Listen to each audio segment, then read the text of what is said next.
Good morning, all of you.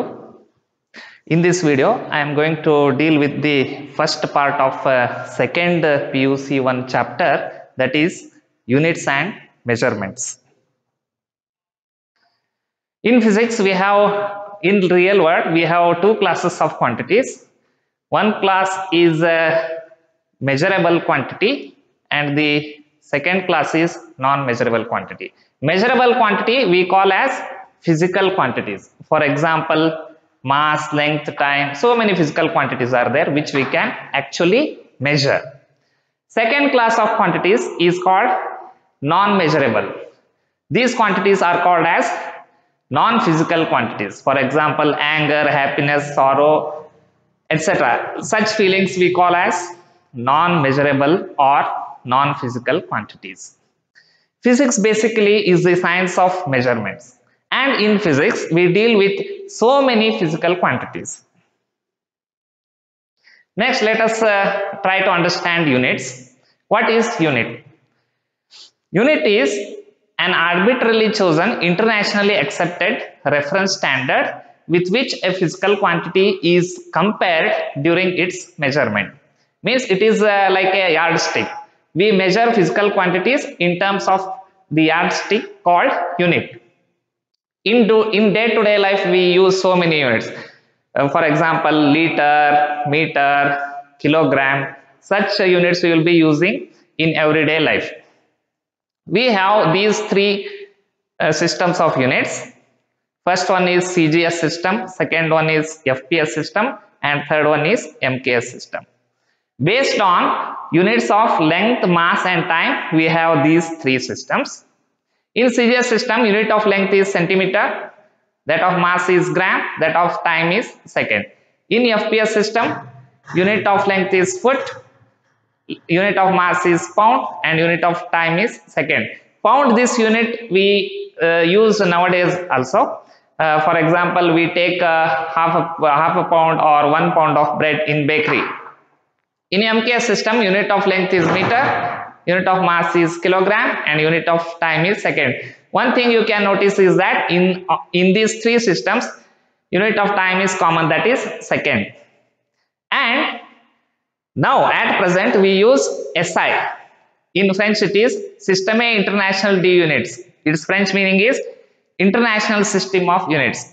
In your books also all quantities are expressed in SI system. Next, these are the 7 base quantities. I call these as ABCs of physical word. Why? Because in English you take any complicated word, it is made of the 24 alphabets. Just like that, any quantity you take in physics, that should be expressed in these 7 base quantities plus these 2 supplementary quantities.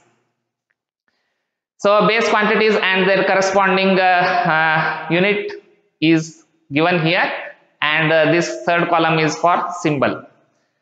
Unit of length is meter, abbreviated as M. You have to write small m only, and you have to write small m. You should begin meter with small m. Unit of mass is kilogram, symbol kg. Unit of time is second, symbol S. Electric current unit is ampere. It is abbreviated as capital A. Why? Because ampere is name of a physicist. That's why we write it as capital A. Similarly, thermodynamic temperature unit is Kelvin. Symbol is capital K. Amount of substance unit is mole. Unit is mole. Luminous intensity unit is candela, abbreviated as CD. And apart from these 7 base units, we have 2 more additional supplementary quantities. Plane angle, its unit is radian, symbol is rad, and solid angle unit is sterdian, symbol is SR. You have to understand that base unit cannot be expressed in terms of other units. That is why we call as base unit. It is independent. Whereas derived unit is a combination of base units. For example, if I take area is length into breadth. So the 2 lengths are involved here. So meter square is a derived unit. Just like that, force, velocity, all these other physical quantities also derived quantities. Next, let us consider this radian measure. It is very important concept because we will be extensively using this in first year as well as second year. In this here, we have a circle of radius r and AB is an arc. Arc ಅಂತಂದ್ರೆ ಕಂಸ. AB ಒಂದು ಕಂಸ, R ಅನ್ನೋದು ಈ ವೃತ್ತದ ತ್ರಿಜ್ಯ. So how these three quantities are related? That is arc length AB and this angle theta and the radius r. How they are related? ಅವುಗಳ ನಡುವಿನ ಪರಸ್ಪರ ಸಂಬಂಧ ಏನು? That relation is given by S is equal to r theta. Arc length is equal to radius into angle in theta. You can notice from this equation that if S is equal to r, if this arc length becomes equal to radius of the circle, then what happens? Then theta will be 1 radian. So this angle will be 1 radian when S is equal to r. So how can we define 1 radian? 1 radian ಅನ್ನು ಯಾವ ತರ ವ್ಯಾಖ್ಯಾನಿಸಬಹುದು ನಾವು? 1 radian is the plane angle subtended at the center of a circle by an arc of length equal to radius of the circle. Then we have some important relations here. 2 pi radian is equal to 360 degree. How can we obtain this equation? Because see, S is equal to r theta. When this S becomes equal to circumference of the circle, whole circle, then what happens? This theta will be full angle, that is 360 degree. That means when S is equal to 2 pi r, that is 2 pi r is the circumference, then r into 360 degree. So r get cancelled. So you will get 2 pi radian is equal to 360 degree. So what about 1 radian? 1 radian is equal to 360 degree divided by 2 pi, and it is approximately equal to 57.3 degree. Andre 1 radian is equal to 57.3 degree. ಈಗ 1 degree ಎಷ್ಟು radian ಆಗ್ತದೆ ಅನ್ನೋದನ್ನ ಕೂಡ ನಾವು calculate ಮಾಡಬಹುದು. 1 degree is equal to 1 radian divided by 57.3, which is equal to 1.745 into 10 raised to minus 2 radian. 1 degree is equal to this much radian. Then we have 1 minute. What is 1 minute? 1 minute is 1/60th part of a degree.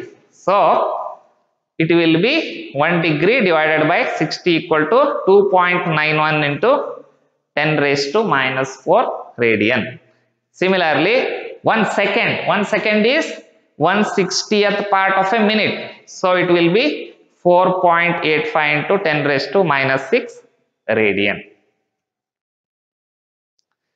Next, let us consider the measurement of large length. For example, ಈಗ ಭೂಮಿಯಿಂದ ಒಂದು ಸ್ಟಾರಿನ ದೂರ ಇವುಗಳನ್ನು ಅಳಿಲಿಕ್ಕೆ ನಾವು ಒಂದು parallax method ಅಂತ use ಮಾಡ್ತೇವೆ. It is called parallax method. ಏನ್ ಮಾಡ್ಬೇಕಪ್ಪ ಅಂತಂತಂದ್ರೆ, ಪಿ ಇದು ಒಂದು ಪೊಸಿಷನ್ ಆಫ್ ಸ್ಟಾರ್, ಒಂದು ನಕ್ಷತ್ರದ ಸ್ಥಾನ ಪಿ. ಎ ಮತ್ತು ಬಿ ಗಳು ಅಬ್ಸರ್ವೇಟರಿ ಪಾಯಿಂಟ್ಸ್, ಭೂಮಿಯ ಮೇಲಿನ ಅಬ್ಸರ್ವೇಟರಿ ಪಾಯಿಂಟ್ಸ್. ಈಗ distance of the star from the earth is d. PA or PB it is equal to d, and distance between the observatory points is b. B is called as basis. Now this angle theta made by the basis at the position of star is called as parallax angle or parallactic angle. This theta is called parallax angle. How to obtain this theta? It is given by 180 degree minus phi 1 minus phi 2. That is our parallax angle. Then you have to use one approximation. ಒಂದು approximation use ಮಾಡಬೇಕಾಗ್ತದೆ. ಏನಪ್ಪಾ ಅಂತಂದ್ರೆ, as this theta is very large compared to b, this d is very large compared to b, then what happens? Then AB can be taken as an arc. AB ಅನ್ನು ನಾವು ಒಂದು ಕಂಸ ಅಂತ ಪರಿಗಣಿಸಬಹುದು.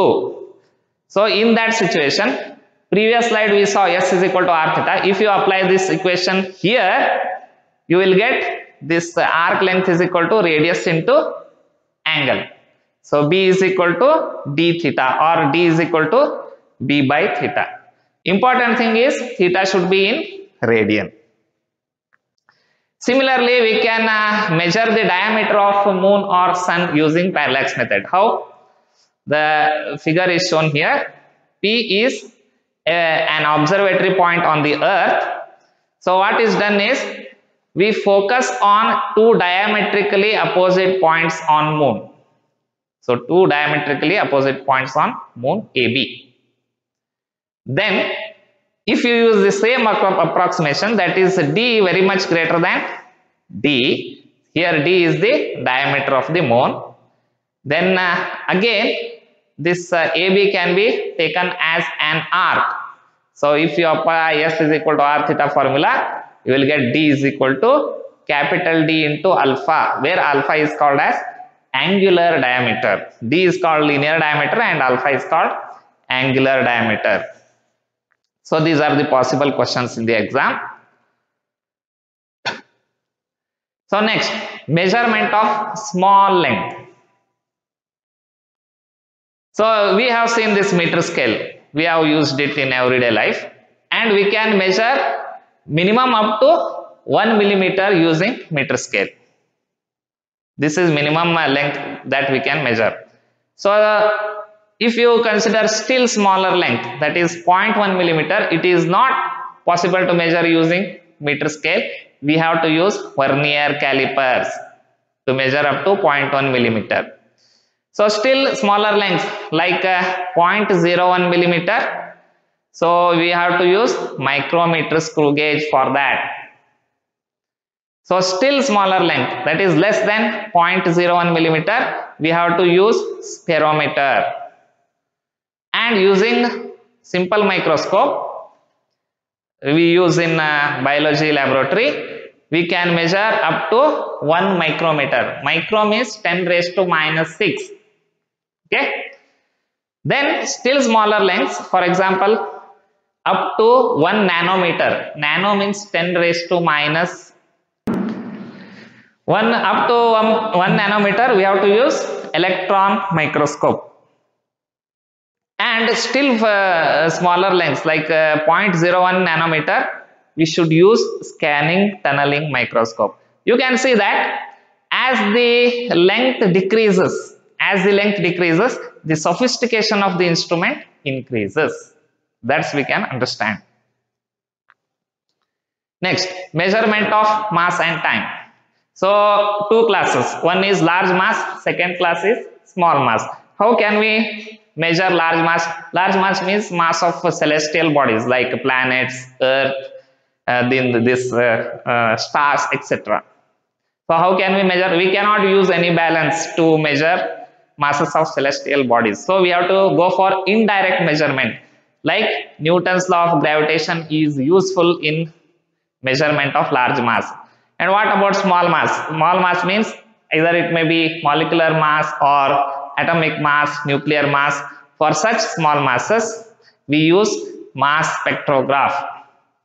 And the commonly used unit is AMU, atomic mass unit. What is 1 AMU? 1 AMU is 1/12 of mass of carbon 12 isotope. And in kg, it is 1.67 into 10 raised to minus 27 kg.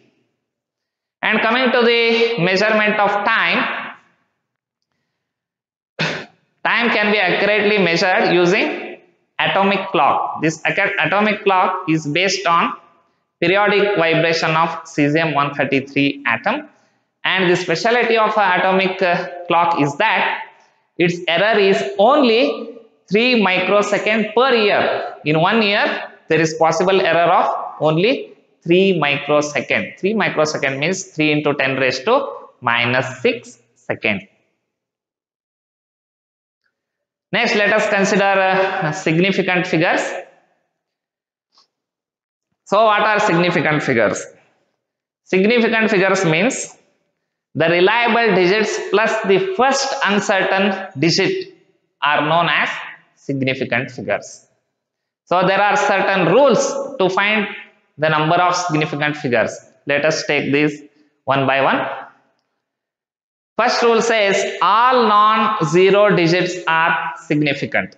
If the digit is not zero, then it should be significant. For example, 125, it has three significant figures, 1, 2 and 5, because all are non-zero digits. Second rule, zeros between non-zero digits are significant irrespective of the position of the decimal point.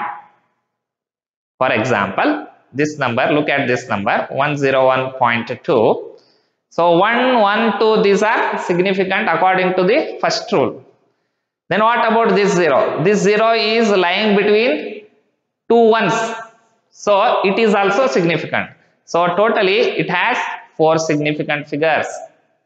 Then third rule says if the number is less than 1, the zeros to the right of the decimal point but to the left of the first non-zero digit are significant. Let us take example 0.00203.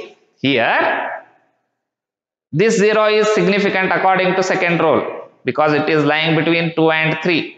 But what about these two zeros? So these two zeros are lying right side of the decimal point but to the left of the first non-zero digit. So these two zeros are also significant. Forget about this 0. This is not at all significant. It is just written for beautification. So it has these many significant figures. Then trailing zeros without decimal point are non-significant. For example, so this number is there 32500. These two zeros are there as a trailing zeros and there is no decimal point. Therefore, these two are not significant. Therefore, number of significant figures here is only 325. That is 3.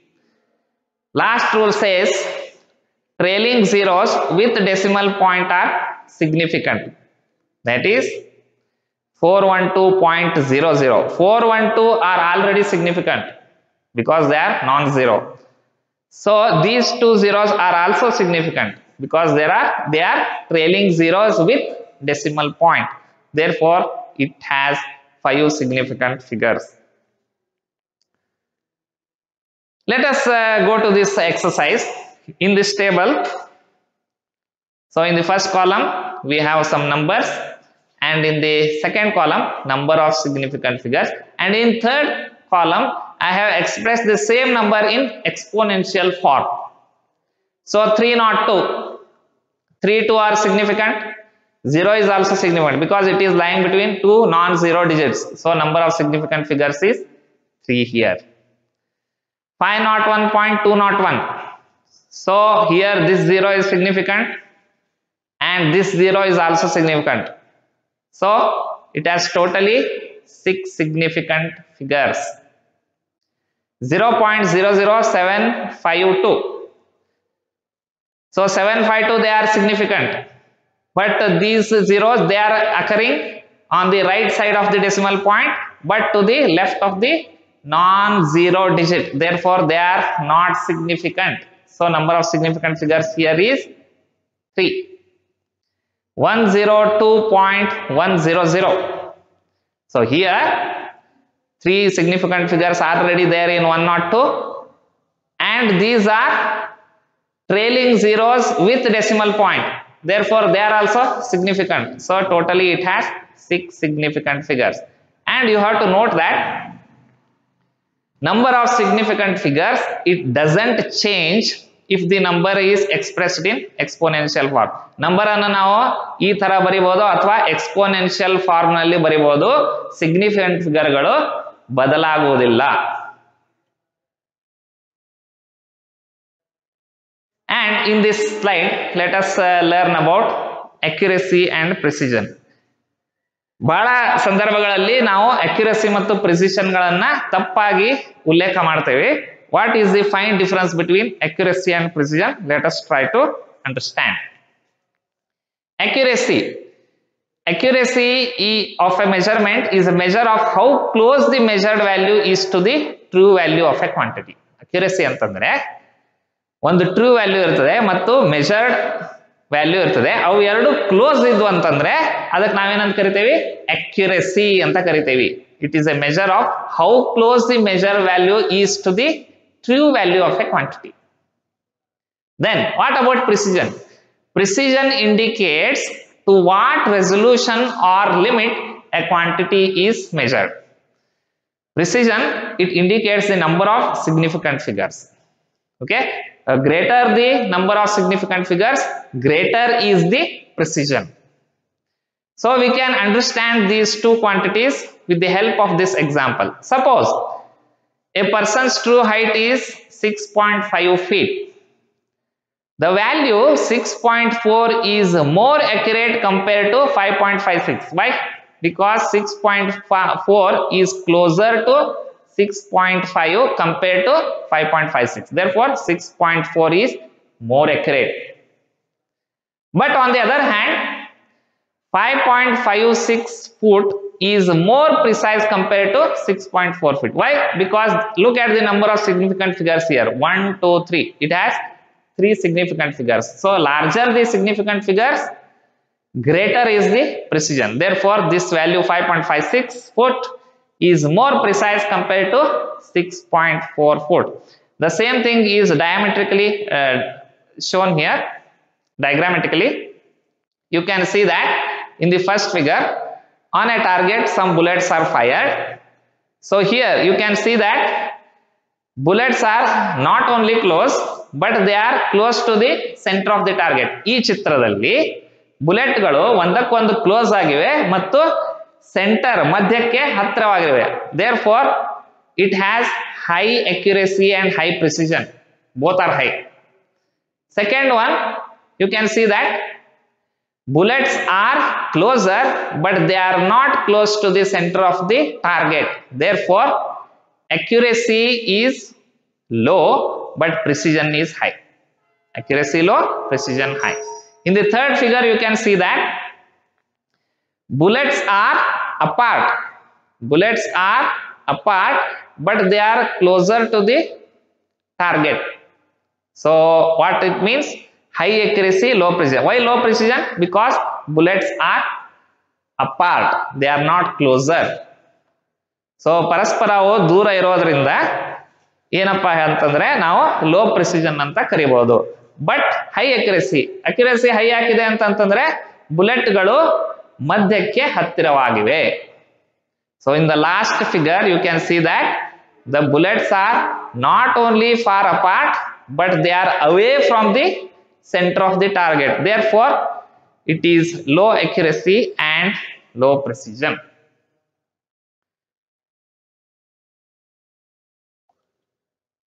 With this, I will conclude the first session.